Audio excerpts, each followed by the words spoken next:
உலகெங்கும் வாழும் அன்பான தமிழ் உள்ளங்களுக்கு அநேக கோடி வணக்கங்கள். நல்ல நேரம் நிகழ்ச்சியூடாக நல்லதே நினைப்போம், நல்லதே நடக்கும், நலமாயிருப்போம். இன்றைய தினம் 8ஆம் திகதி 9ஆம் மாதம் 2025 திங்கட்கிழமை, சோமவாசரம் என்று சொல்லக்கூடிய திங்கட்கிழமை.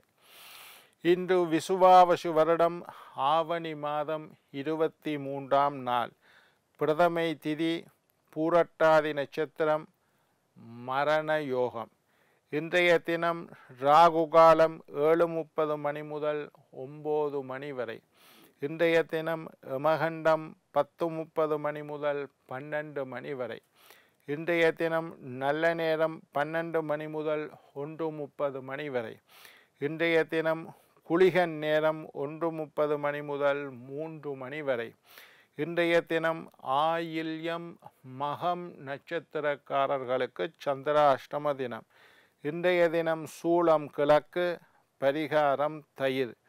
இன்றைய தினம் மகாலய பட்சம் ஆரம்பம். பிதுர்களை நினைத்து வழிபடக்கூடிய, முன்னோர்களை வழிபடக்கூடிய, இறந்தவர்களுக்கு மோட்சத்தை தரக்கூடிய அல்லது இறந்தவர்கள் எல்லாம் எங்களை வந்து பார்க்கக்கூடிய மகாலய பட்சம் இன்றையில இருந்து 15 நாளைக்கு, அதாவது இன்றைய தினத்தில் இருந்து புரட்டாதி மாதம் வரக்கூடிய அமாவாசை திதி, இன்றைக்கு பிரதமை அமாவாசை மட்டுக்கும் மகாலய பட்சம் என்று சொல்லக்கூடிய 15 தினங்கள்.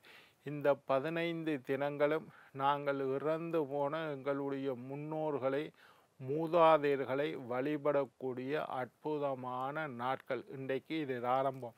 இந்த 15 தினங்களும் எந்த கொண்டாட்டமும் செய்யக்கூடாது, மூதாதையர்களை வழிபடக்கூடிய நாட்கள். சரி, என்ன நேர்களே, இனி இன்றைய தினத்திற்கான ராசி பலன்களை பார்க்கலாம். மேஷம் கவலை, ரிஷபம் வரவு, மிதுனம் தாமதம், கடகம் செலவு, சிம்மம் ஆதரவு, கன்னி அசதி, துலாம் வெற்றி, விருச்சிகம் வருத்தம், தனுசு நன்மை, மகரம் அமைதி, கும்பம் செலவு, மீனம் பயம். ஆன்மீக தகவல் பகுதியில் தொடர்ந்து உங்களை சந்தித்து வருவதில் மற்றற்ற மகிழ்ச்சி அடைகின்றேன். ஒவ்வொரு நாளும் ஒவ்வொரு புதிய அற்புதமான ஆன்மீக தகவல்களை உங்களோட பகிர்ந்து கொண்டு இருக்கேன். அந்த வகையில் இன்றைய தினமும் சில நல்ல விஷயத்தை உங்களோட பகிர்ந்து கொள்ளலாம் என்று காத்திருக்கேன்.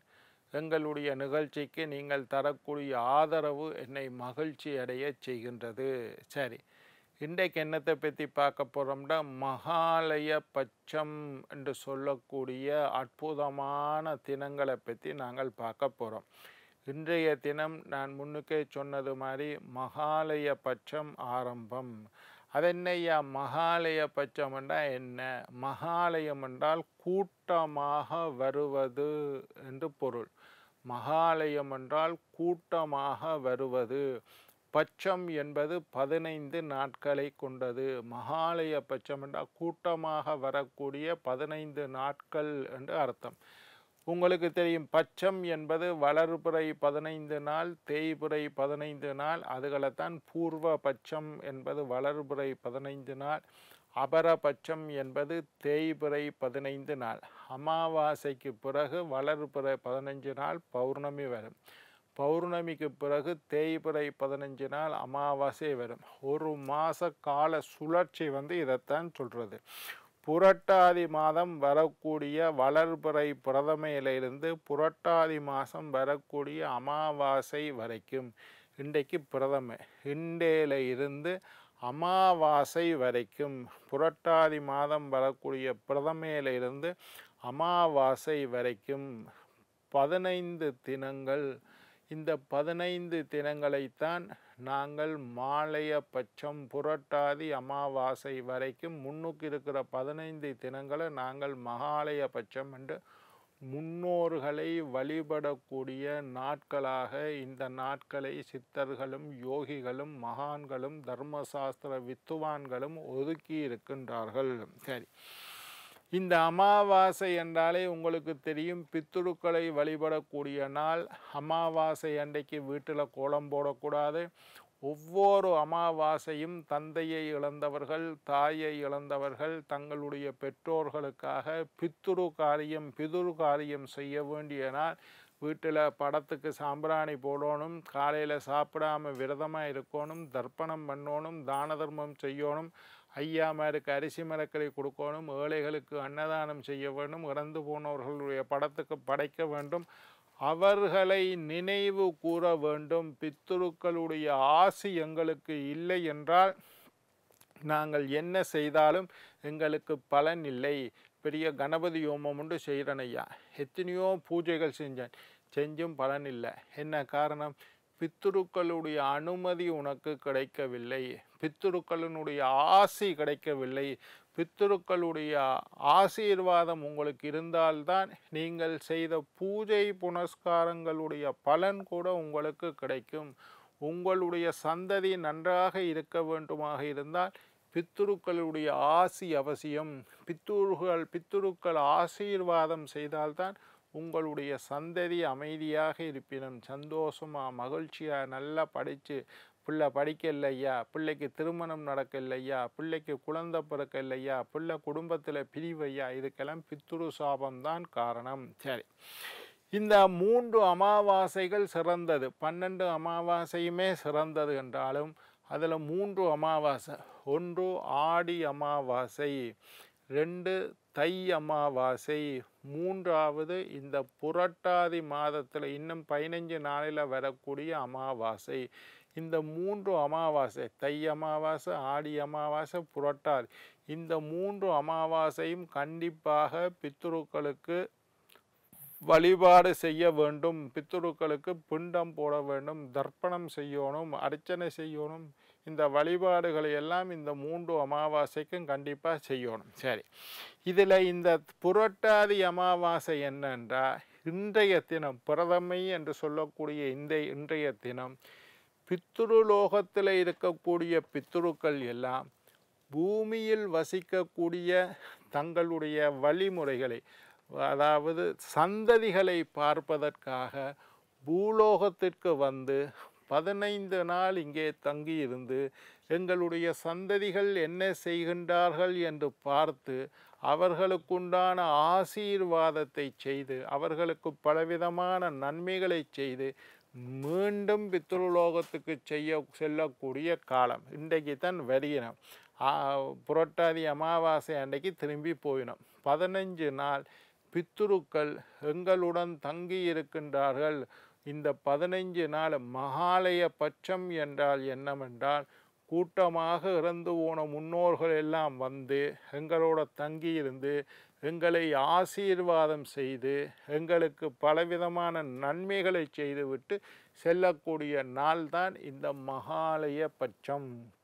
அப்போ பித்ருலோகத்தில் இருந்து யமனிட்ட அனுமதி, யமன் சொல்கிறார், நீங்கள் எல்லாம் போங்கோ, பூமிக்கு போய் உங்களுடைய சந்ததிகளை பார்த்து அவர்கள் எப்படி இருக்கின்றார்கள் என்றதை பார்த்துட்டு வாங்கோண்டு யமன் அனுப்பி விடுறானா.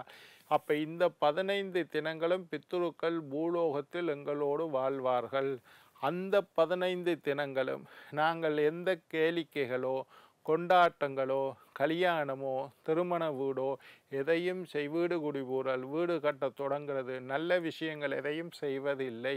பித்ருக்களுக்காக தியாகிக்கக்கூடிய நாட்களாக இந்த 15 நாளும் இருக்குது.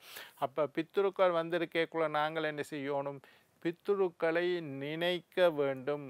இறந்து போன எங்களுடைய அம்மா, இறந்து போன எங்களுடைய அப்பா, இறந்து போன எங்களுடைய தாத்தா, இறந்து போன எங்களுடைய பாட்டி, இவர்களெல்லாம் இறந்து போன எங்களுடைய முன்னோர்கள், இறந்து போன உறவினர்கள் எல்லாம் பூமியில் வந்து இருக்கிறதுனால இந்த காலத்தில் அவையிட படத்தை வச்சு அதுக்கு நல்லா விபூதி பூசி பொட்டு வச்சு துளசி மாலை சாத்தி நல்ல சாம்பிராணி காட்டி ஏதோ இயன்றளவு நீங்கள் செய்யக்கூடிய சமையல் பண்டங்களை படைத்து இறந்தவர்களை நினைத்து கோயிலில் போய் அர்ச்சனை செய்து இறந்தவர்களுக்காக மோட்ச தீபம் ஏற்றி இறந்தவர்களை நினைத்து தான தர்மம், ஏழைகளுக்கு உணவு கொடுக்கிறது, பசுவுக்கு உணவு கொடுக்கிறது, தான தர்மங்கள் செய்வது, இதெல்லாம் இறந்தவர்களை நினைத்து செய்தால் இறந்து போன மூதாதையர்கள் உங்களை நினைத்து, அப்பா இந்த பிள்ளைகள் எல்லாம் என்னோட நினைப்பில் இருப்பினும்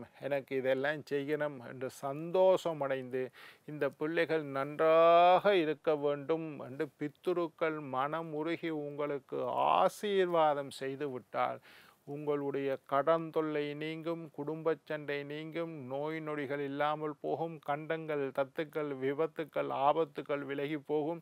பிள்ளைகளுக்கு சீக்கிரமாக காலாகாலத்தில் திருமணம் நடக்கும், காலாகாலத்தில் குழந்தையை பெற்றுக்கொண்டு உங்களுடைய குடும்பமே மகிழ்ச்சியாக அமையும். சரி, பித்ருக்கள் எங்களை பார்க்க வந்திருக்கிறோம். நாங்கள் அவர்களை நினைக்காமல் திவசம் செய்கிறதில்ல, திதி செய்கிறதில்ல, மோட்ச அர்ச்சனை செய்கிறதில்ல, வீட்டில் படம் சில பேர்கிட்ட கேட்பேன், வீட்டில் படமே மாட்டேன், இறந்து போனாக்கள்கிட்ட படம் கூடாதையா என்று சொல்லுவேன். அப்படியெல்லாம் இருந்தால் பித்துருக்கள் மன வருத்தம் அடைவார்கள். எங்களை நினைக்கவில்லை, எனக்கான எதையும் செய்யவில்லை, என்னுடைய கடமையை பிள்ளைகள் நிறைவேற்றவில்லை என்று மன வருத்தம் அடைந்தால், கவலைப்பட்டால், துன்பப்பட்டால் அதுவெல்லாம் உங்களுக்கு சாபமாக மாறும். பித்துருக்களுடைய சாபம் இருந்தால் முதல்ல பிள்ளை பிறக்காது, திருமணம் நடக்காது, குடும்பத்தில் அமைதி இருக்காது, கடன் தொல்லை இருக்கும், பலவிதமான துன்பங்களை அனுபவித்து கொண்டு வாழ்க்கையில் முன்னேற முடியாமல் தடுமாறிக்கொண்டு இருப்பார்கள். என்ன நேர்களே, மாலைய பட்சம் என்று சொல்லக்கூடிய இன்றைய தினத்திலிருந்து 15 தினங்கள் பித்துருக்களை ஆதாரணை செய்து நீங்கள் எல்லோரும் நீண்ட ஆயுள், நிறைந்த ஆரோக்கியம், நீங்காத செல்வத்தோடு வாழ வேண்டும் என்று வாழ்த்தி வணங்கி விடைபெறுவது உங்கள் ஜோதிட சித்தர் டாக்டர் ராஜராஜ குருக்கள்.